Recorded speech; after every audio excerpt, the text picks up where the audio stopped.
A new wave of hospitality is sweeping the multi-billion-dollar travel industry. Thanks to the internet, people aren't just ditching their travel agents, they're ditching traditional resorts and hotels too. Airbnb is one of the startups leading the revolution. Their website connects travelers with locals.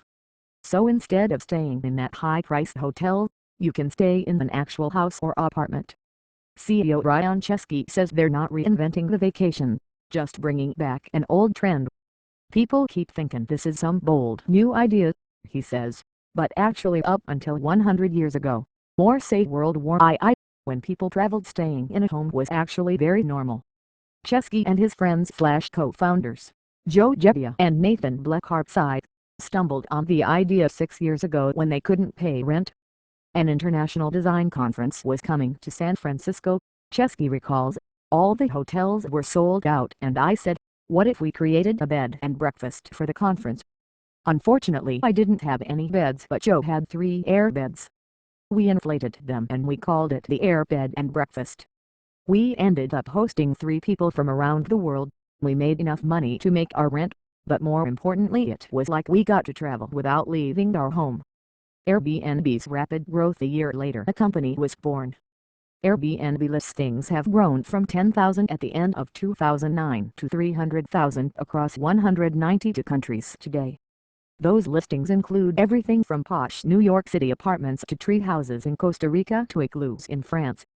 Customers pay right through Airbnb's website and the company takes a cut before paying the owner. But the journey hasn't been easy. The company had a tough time finding early financial backers and faced legal and safety issues from the start. We grew so fast that our operations and our technology dealing with trust and safety hadn't caught up to our growth yet, Chesky admits. We made massive leaps in trust and safety, but we're not even like 10% of the way to where we want to be one day. As they've expanded into new regions, they've found that different cities have different laws and different buildings have different codes. For example, if you don't own your home, you may not be allowed to rent it out to another occupant due to housing laws that predate the digital revolution.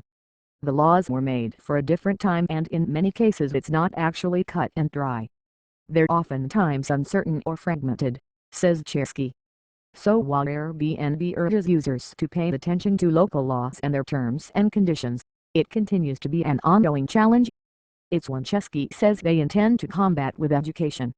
When we go to a city, we want to educate them on what we do and how to partner, because ultimately we want the city to be better off because we're there and regulations are in place to protect consumers. Startup philanthropy. Last October, when Superstorm Sandy pounded New York City, the company's online platform proved it could help out in a big way.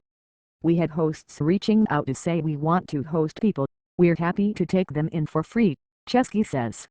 So we changed our platform so you could host people for free. We reached out to the city and said, we have this site, we have thousands of people that can house New Yorkers that are stranded. The CEO hopes it's a sign of things to come for the company's philanthropic efforts. What's next for Airbnb? Now, as Airbnb looks to the future, they plan to cut a different path than some of their publicly traded competitors like Kayak KYAK, Orbitz OWW, Priceline PCL and Expedia Exp. We never even looked at our competition. Everything we do at Airbnb, we try to have the courage to do something very, very differently, says Chesky. We are just maniacally focused on creating the most amazing experience for customers, and it really starts with a breakthrough idea. The company won't comment on the possibility of going public themselves. But what they do say is that they're focused on growth in mobile and overtaking old guard hotels that have earned broad consumer trust. No easy task.